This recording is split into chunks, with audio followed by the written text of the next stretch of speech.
স্বরচিত কবিতা আবৃত্তি তুমি আমার বন্ধু।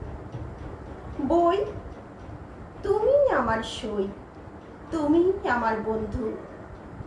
তোমায় নিয়েই পার করে দেব সুদূর হিমাচল সিন্ধু। তুমি আমার জ্ঞানের সাগর, জগতের অমূল্য রতন। এ পৃথিবীতে সমকক্ষ কেহ নাই তোমার মতো।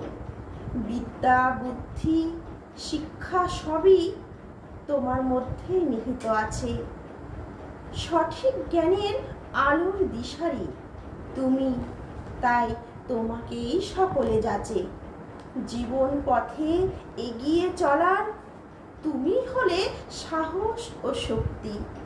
মা সরস্বতী দাও গো আশিস, দাও গো মোদের ভক্তি। আত্মজ্ঞান লাভের তরে তোমাকেই কাছে চাই। তুমি আমার পরম বন্ধু, তোমার মতো কেউ নাই। তুমি আমার পরম বন্ধু, তোমার মতো কেউ নাই।